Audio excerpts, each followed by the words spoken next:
একটা জায়গায় সেখানে আনডকুমেন্টেড ক্রাইমকে তল্লাশি করতে গিয়ে দুইজনকে পাওয়া গেছে স্টুডেন্ট কাজ করতেছে, অথবা আর দুইজনকে পাওয়া গেছে তারা সিম্পলি আনডকুমেন্টেড, শুধু কার্ড নেই, তাদেরকেও নিয়ে গেছে। যদি আপনি সিটিজেন হয়ে থাকেন, ন্যাচারালাইজড সিটিজেন আর বাই বার্থ সিটিজেনের ভিতরে পার্থক্য আছে। ন্যাচারালাইজড সিটিজেনকে ডিন্যাচারালাইজেশন বলা হয়, তাকে ন্যাচারালাইজেশন বাদ দেওয়ার সরকারের অধিকার আছে। এবং গ্রিন কার্ড যে আছে, গ্রিন কার্ড রিভোক করার অধিকার আছে। এখানে কিছু কিছু ইনোসেন্ট মানুষ যেটা অ্যারেস্ট হয় বিকজ অফ দি, ওইখানে সার্চ করতে গিয়া he was in the wrong place at the wrong time, অনেকে এভাবে ধরা পড়ছেন। বাট তাদের জন্য রিমেডি আছে, তাদের জন্য লিগ্যাল রিকোর্স আছে। অর্থাৎ আপনাকে যে ধরনের কাগজগুলো দেয়া হবে আপনি সেগুলোতে সাইন করবেন না, যাতে তারা আপনার ব্যাপারে কোনো ব্যবস্থা নিতে না পারে। একজন অ্যাটর্নির সাথে যোগাযোগ করে তারপর আপনি। বাংলাদেশি কমিউনিটির মধ্যে আতঙ্ক বিরাজ করছে, অন্যান্য কমিউনিটির মধ্যে আতঙ্ক আছে, বাংলাদেশি কমিউনিটির মধ্যে আছে। অনেকে কাজে যাচ্ছেন না, অনেকে ঘর থেকে বের হচ্ছেন না, অনেকে ভয় পাচ্ছেন। যাদের ভয় পাওয়ার কথা তারাও পাচ্ছেন, যাদের ভয় পাওয়ার কথা নয় তারাও ভয় পাচ্ছেন।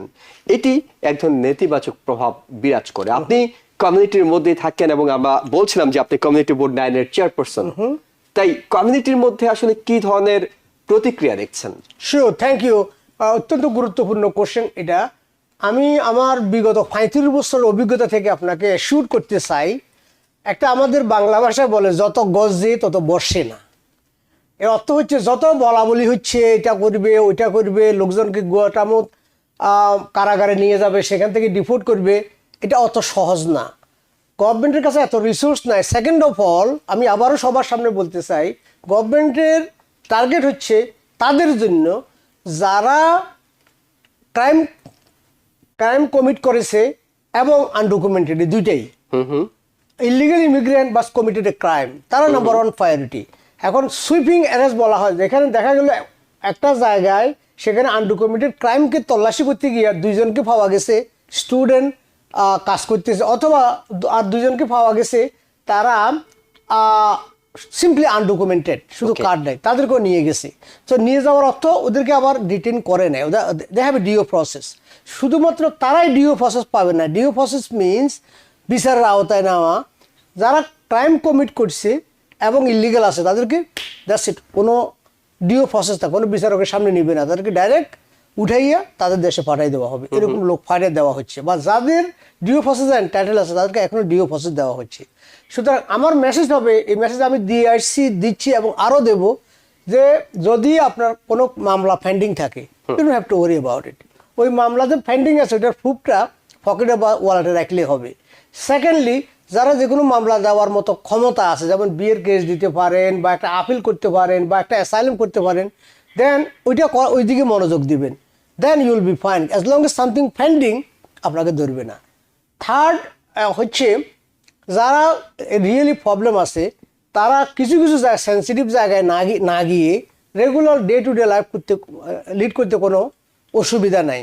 কারণ ইতিপূর্বে দেখা গেছে প্রেসিডেন্ট বুশ বুশ বলছিল প্রত্যেকটা মুসলমানকে ফেডারেল প্লাজায় গিয়ে নাম রেজিস্ট্রি করানোর জন্য রেজিস্ট্রেশন প্রসেস চলতেছিল। ওই সময় আমরা অলমোস্ট এভরি উইক প্রটেস্ট করছি সেখানে, এটা বন্ধ করার জন্য, এটা করা ঠিক হবে না। এবং আমি পার্সোনালি একটা ব্যানার নিয়ে, আপনারা খোঁজ করলে দেখবেন ব্যানার, আমি বলতাম ডু নট ডো রেজিস্ট্রেশন না করা। সো ওইটা অনেকে আমাদের কথা শুনিয়ে রেজিস্ট্রেশন করে নাই। বাট কি একটা টাইনি পোর্শন অফ পিপল, তারা নিজে নিজে মাতাব্বরি করতে গিয়ে তারা সব দেশে চলে গেছে, যে আমাকে ধরার আগে আমি নিজে চলে যাই। যাওয়ার পরে ওইসব লোকেরা ভাই কয়েক মাস পরে, কয়েক বছর পরে এরা হন্য হয়ে ঘুরছে আসার জন্য, আবার বিভিন্ন সড়ক পথে বিভিন্ন আবার আসছে, আবার ওই ডিপোর্টেড অ্যালাইনেরা আবার আসছে। তারা কিন্তু এই টার্গেট না, because you are already deported. You again, এই ধরনের লোকের সংখ্যা কিন্তু কম না, বহু লোক। এবং তারা এখানে ভিন্ন নামে ঢুকছে, ভিন্ন নামে কার্ডও করে ফেলছে, গ্রিন কার্ডও আছে, সিটিজেনও আছে। এই প্রসঙ্গে আজকে বলতে চাই, যদি আপনি সিটিজেন হয়ে থাকেন, ন্যাচারালাইজড সিটিজেন আর বাই বার্থ সিটিজেনের ভিতরে পার্থক্য আছে। ন্যাচারালাইজড সিটিজেনকে ডিন্যাচারালাইজেশন বলা হয়, তাকে ন্যাচারালাইজেশন বাদ দেওয়ার সরকারের অধিকার আছে। এবং গ্রিন কার্ড যে আছে, গ্রিন কার্ড রিভোক করার অধিকার আছে সার্টেন কাজ করলে, যেমন ফেলোনি ক্রাইম করলে, মোরাল টার্পিটিউড করলে, সেক্সুয়াল অফেন্স করলে ওদের গ্রিন কার্ড রিভোকেশন হয়। অ্যান্ড ইট হ্যাপেনিং এখন না, শুধু অল দি টাইম।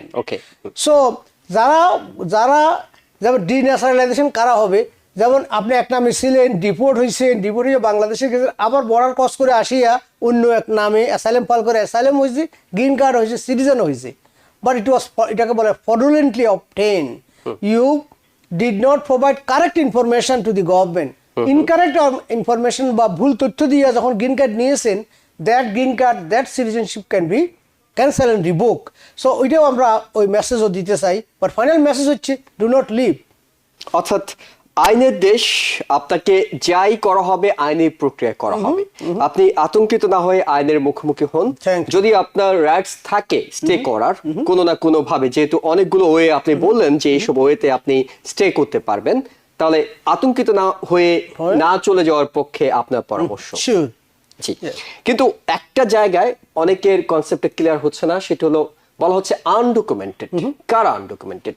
যাদের গ্রিন কার্ড আছে, সিটিজেনশিপ আছে, তারা ছাড়া বাকি সবাইকে আনডকুমেন্টেড, নাকি আপনি যদি কোনো আইনি প্রক্রিয়ায় থাকেন তাহলে আপনি ডকুমেন্টেড হিসেবে নিজেকে দাবি করতে পারবেন? ডকুমেন্টেড হবে তারা যাদের যে কোনো কিছু পেন্ডিং আছে, এটা হলো ডকুমেন্টেড পিপল। আনডকুমেন্টেড হচ্ছে আপনি বর্ডার করে আসলেন অথবা ভিজিট বা যে কোনো বিষয় নিয়ে আসছেন, নেওয়ার পরে ভিসা এক্সপায়ার হয়েছে বাট আর কোনো কেস ফাইল করেন নাই, then you are undocumented. Simply আপনার কোনো স্ট্যাটাস নাই, এটাই আপনার অপরাধ। আপনি ভালো মানুষ, সব ঠিক আছে, কিন্তু আপনার এখানে থাকার অধিকার নাই, because you do not have any status. Right. সেক্ষেত্রে আপনি বলছেন আতঙ্কিত না হওয়ার বিষয়ে পরামর্শ দিচ্ছেন, কিন্তু যখন অনেকে দেখা যাচ্ছে কোলাটেরাল অ্যারেস্ট যেটাকে বলা হচ্ছে, যে আপনি যাচ্ছেন, আপনি হয়তো টার্গেটেড ছিলেন না, আপনার প্রতিবেশী কিংবা আপনার বাড়িতে এমন কেউ অবস্থান করছেন যিনি টার্গেটেড, আইএস এর কাছে টার্গেটেড, তাকে অ্যারেস্ট করতে গিয়ে যখন আপনার ডকুমেন্টস দেখা হলো, আপনি হয়তো কোনো একটা আইনি প্রক্রিয়া আছেন, তারপর আপনাকেও অ্যারেস্ট করা হচ্ছে। এইসব ক্ষেত্রে এরকম কিছু ঘটনা এসেছে। নিউ ইয়র্কে প্রথম দিন যে 20 জনকে অ্যারেস্ট করা হয়েছিল, তাদের মধ্যে প্রায় 12 জনের বলা হচ্ছিল ক্রাইম রেকর্ড ছিল, বাকিদের ক্রাইম রেকর্ড ছিল না। তখন যদি এই ধরনের ঘটনা আপনি আটক হন, তখন সেইখান থেকে বের হওয়ার জন্য আপনার আইনি প্রক্রিয়াগুলো কি হবে? সেখানে ফার্স্ট অফ অল দেখা গেল কোলাটেরাল অ্যারেস্ট হচ্ছে, যেমন আপনাকে অ্যারেস্ট করতে গিয়েছিল আপনাকে দাগি আসামি, সাথে আপনার আরো 2 জন লোক ছিল, বা তারা আসামি না, তারা শুধু আনডকুমেন্টেড। সেই ক্ষেত্রে আনডকুমেন্টেড লোককে যখন নেওয়া হয়, তারা আইনি প্রক্রিয়ার এন্টাইটেল। ওকে, তারা ফেস দি কোর্ট, তো তারা দেখাইতে পারে যে তার থাকার কারণ ছিল, বা সে অ্যাসাইলাম অ্যাপ্লিকেশন করার জন্য কোনো লয়ার কি দিয়েছিল, লয়ার ফাইল করে নাই, অথবা ফাইল ডিফেক্টিভ ছিল, আবার করা যাইতেও পারে, অথবা জেলখানাতেও সে আবারও দিতে পারে, সুতরাং তাকে সুযোগ দেওয়া হবে। আর যে ব্যক্তি undocumented plus committed a crime, তাকে কিন্তু আর কোনো সুযোগ দেওয়া হবে না, he will be send back to their country. So এখানে কিছু কিছু ইনোসেন্ট মানুষ যেটা অ্যারেস্ট হয় বিকজ অফ দি, ওইখানে সার্চ করতে গিয়া he was in the wrong place at the wrong time, অনেকে এভাবে ধরা পড়ছেন। বাট তাদের জন্য রিমেডি আছে, তাদের জন্য লিগ্যাল রিকোর্স আছে, বাট আদার পিপল যারা ক্রাইম কমিট করছে, তারা দে হ্যাভ টু গো। ওকে, তাহলে আপনি বলছেন যে তাদের জন্য রিমেডি আছে। তারা যদি এই ধরনের কোনো ঘটনায় পড়ে যান, তাহলে তারা কি আইনি ব্যবস্থা নেবেন? অর্থাৎ তারা কি তাৎক্ষণিক অ্যাটর্নির সাথে যোগাযোগ করবেন, নাকি কি করবেন তারা আসলে? শিওর, তারা যোগাযোগ করবে। যদি যোগাযোগ করতে নাও পারে, তাদেরকে সুযোগ দেওয়া হবে, তাদেরকে লোকেট করা যাবে। দেখা গেল mister so and so person missing, তখন তার নাম এবং পাসপোর্ট নাম্বার দিলে, অথবা নাম অথবা date of birth, country of Bangladesh দিলে তাকে লোকেট করা যাবে কোথায় আছে সেখানে। অর্থাৎ আইএস এর ওয়েবসাইটে গিয়ে আপনি সেখানে তাকে ওকালতনামা দেওয়া যেতে পারে এবং ফাইন্ড আউট করা যায়। তখন অফিসাররাই বলবে যে হ্যাঁ, দিস গাই ইজ এন্টাইটেল, সে এন্টাইটেল, তার হিয়ারিং হবে, তার ক্রেডিবল হিয়ারিং হবে, তাকে কেন ডিপোর্ট করা হবে না, তাকে সুযোগ দেওয়া হবে। সেক্ষেত্রে আইনি প্রক্রিয়ায় অংশগ্রহণ করা যেতে পারে।